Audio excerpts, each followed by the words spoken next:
नमस्कार। श्रीमती मोहरी देविता पड़िया कन्या महाविद्यालय जसवंतगढ़ के यूट्यूब चैनल पर मैं प्रवक्ता हनुमान मल शर्मा आप सभी विद्यार्थियों का हार्दिक स्वागत और अभिनंदन करता हूं। प्यारे विद्यार्थियों, बीए तृतीय वर्ष की कक्षा में हिंदी साहित्य विषय के अंतर्गत आधुनिक काव्य जो आपका प्रथम प्रश्न पत्र है उसमें महत्वपूर्ण प्रश्नों की श्रृंखला चल रही है। प्यारे विद्यार्थियों, ये जो वीडियो है वो जो सेकेंड ईयर से प्रमोट होकर के जो अभी थर्ड ईयर में आए हैं, यानी जिनको अस्थायी रूप से अगर थर्ड ईयर में किया है, अभी परीक्षा है होगी कि नहीं होगी अभी अनिश्चित है, लेकिन अभी आपको थर्ड ईयर में कर दिया है तो उनके लिए भी यही वीडियो है। और जो अभी थर्ड ईयर में जिनकी परीक्षा होनी बाकी है उनके लिए भी यही है। तो प्यारे विद्यार्थियों, इस वीडियो को ध्यान से देखिए। हमारा विगत वीडियो से यानी अब तक जो हमने थर्ड ईयर में पढ़ा रहे थे उसमें ये प्रश्न चल रहा था हमारा, ये बहुत ही महत्वपूर्ण प्रश्न है। पाठ 2 से है, मैथिली शरण गुप्त जी का पाठ है ये। यशोधरा और साकेत जो महाकाव्य है उसमें साकेत से ये प्रश्न है प्यारे विद्यार्थियों कि साकेत में गुप्त जी ने पौराणिक पात्रों के चरित्र को नवीन रूप दिया है और इस कथन के आधार पर उर्मिला का चरित्र चित्रण करना है, यानी उर्मिला की चारित्रिक विशेषता को बताना है। साकेत में जो नवम सर्ग है प्यारे विद्यार्थी उसमें उर्मिला की वियोग व्यवस्था का वर्णन किया गया है। तो इस प्रश्न के अंतर्गत हमने इसका आधा भाग है वो इसमें पढ़ लिया है प्यारे विद्यार्थियों, तो उनके वीडियो में आपको भेज दूंगा। और ये इसमें उर्मिला का जो चरित्रांकन है उसमें हमने विशेषताओं में पढ़ा था चरित्र की कि इसमें एक तो वह पतिव्रता ललिना स्त्री है, उर्मिला है वो पतिव्रता नारी है। दूसरी विशेषता या दूसरी जो चरित्र की विशेषता वो है सुख भोग में विरत है, वियोग उसका हो रहा है, सुख भोग से वो वैराग्य उसने ले लिया है।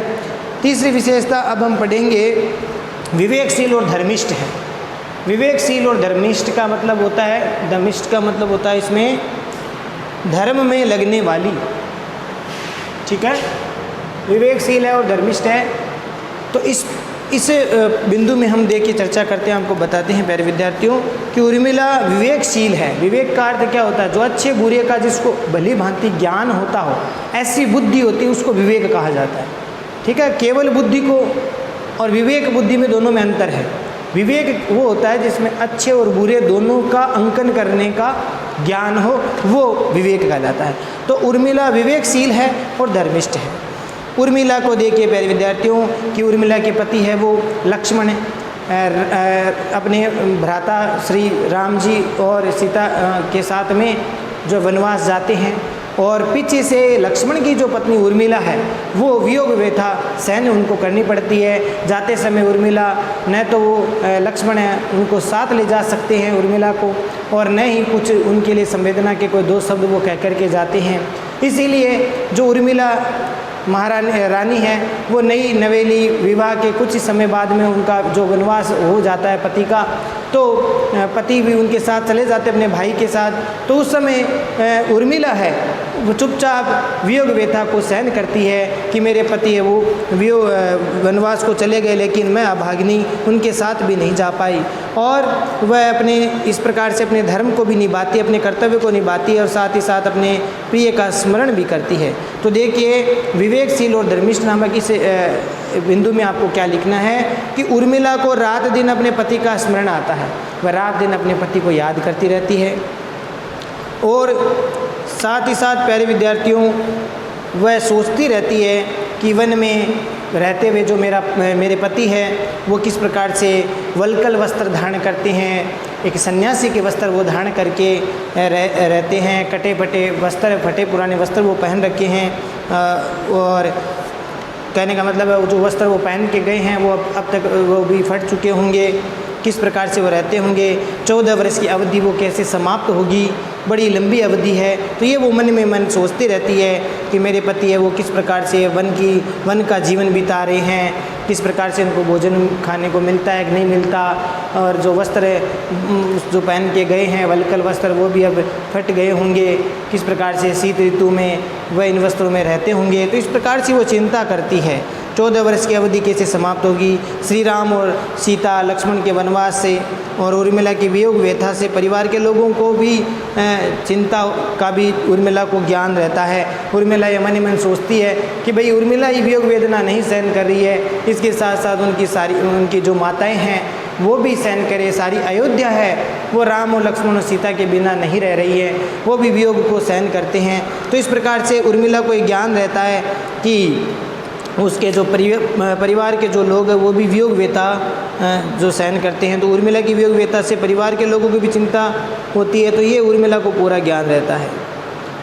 फिर भी वह उर्मिला है वो अपने धर्म के आचरण से जो है अलग नहीं होती है, अपने धर्म का आचरण करती है और वह इस संबंध में सोचती है, कहती है, क्या कहती है कि फटते हैं मेले होते हैं सभी वस्त्र व्यवहार से, फटते हैं मेले होते हैं सभी वस्त्र व्यवहार से, किंतु पहनते हैं क्या उनको हम सब इसी विचार से।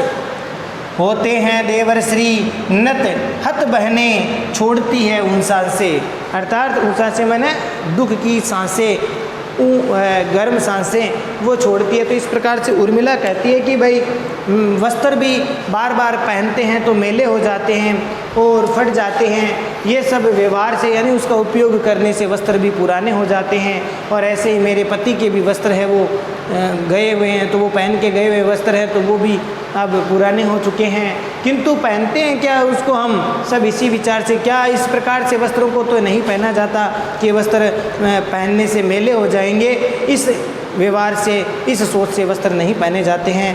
तो और होते हैं देवर श्री नत कि उनके देवर अर्थात सीता जी के देवर लक्ष्मण जी है उनके सामने नतमस्तक होते हैं, उनके चरणों में हत बहने, और जो उनकी बहनें हैं वो उनकी याद में वियोग में घायल सी रहती है और छोड़ती है उस सांस से, यानी वियोग व्यथा के कारण अब वो उनकी जो बहनें सीता की जो बहनें वो भी वियोग व्यथा से गर्म सांसें छोड़ती रहती है।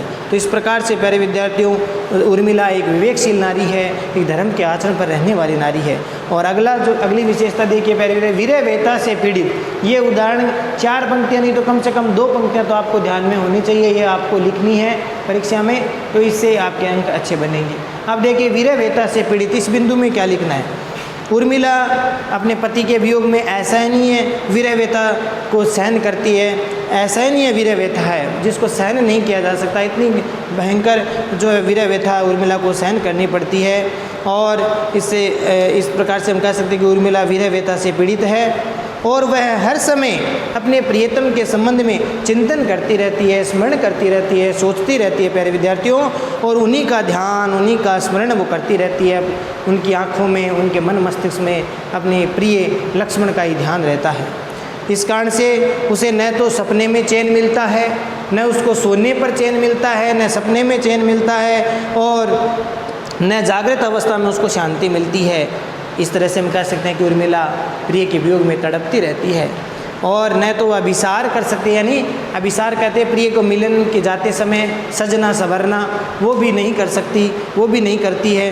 और न आत्म त्याग कर सकती है, न अपना स्वयं का भी त्याग कर सकती है। वो इस अवस्था में है कि वह न तो सज संवरना चाहती है, न पति से मिल भी सकती है। अभिसार का मतलब होता है अपने पति से मिलना, न तो वो पति से मिल सकती है और न अपना त्याग कर सकती है। और वह वीर्य की जो सारी दशाएँ होती है उन सब दशाओं से, उन्माद की दशा हो या फिर मूर्छा की, प्रलाप की दशा हो, इस प्रकार से दशाओं से ग्रस्त रहती है। इस प्रकार से उसका जो वियोग है वो कठिन वियोग का व्रत उसने ले लिया है और आंसू बहाती रहती है। देखिए ये पद बहुत सुंदर पद है कि मानस मंदिर में सती पति की प्रतिमा थाप, जलती सी उस विरह में बनी आरती आप, रस है बहुत परंतु सखी विष है विषम प्रयोग, बिना प्रयोगता के हुए यहाँ भोग भी रोग। प्यारे विद्यार्थियों उर्मिला है वो अपने मन रूपी मंदिर में वह सती, उर्मिला को यहाँ सती कहा है, अपनी पतिव्रता नारी को सती कहा जाता है। तो वह मन रूपी मंदिर में वह सती उर्मिला अपने पति की प्रतिमा अपनी मूर्ति को स्थापित करती है, अपने पति की मूर्ति को स्थापित करती है और जलती रहती है विरह में बनी आरती आप, स्वयं उस विरह वेदना की अग्नि में उस दीपक की तरह जल करके और अपने पति की आरती उतारती है।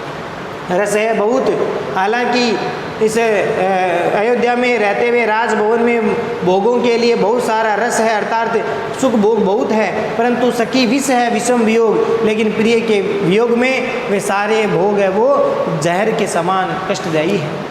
बिना प्रयोगता के हुए, बिना प्रयोगता का मतलब जिन इस रस का जो उपभोग करने वाला कोई नहीं है, इसीलिए बिना प्रयोग करने वाले के या मेरे पति के न होने के कारण यहाँ भोग भी रोग हो जाता है। अगर इन भोगों का प्रयोग अगर भोगों का उपयोग करते समय अगर उसका उपयोग नहीं करते हैं, उसमें श्रम नहीं करते हैं, तो वे भोग भी रोग बन जाते हैं। तो इस प्रकार से यहाँ पर उर्मिला की दशा का चित्रण, विरह व्यथा का चित्रण कई जगह हुआ है और उर्मिला के अनेक कथनों से हमें पता चलता है कि उसने विरह व्यथा की कितनी दशाओं का जो प्रयोग है, ये वेदव्यास गुप्त जी ने उर्मिला के लिए बहुत सारी दशाओं का प्रयोग किया है। तो विरह व्यथा का बड़ा मार्मिक चित्रण इसमें किया है। तो ये था प्यारे विद्यार्थियों इस प्रश्न का। आज हमने 2 बिंदु और लिए हैं, आगे वाले वीडियो में हम और इसकी विशेषताओं को और पढ़ेंगे। आज के लिए बस इतना ही, आशा करता हूँ ये समझ में आ गया होगा।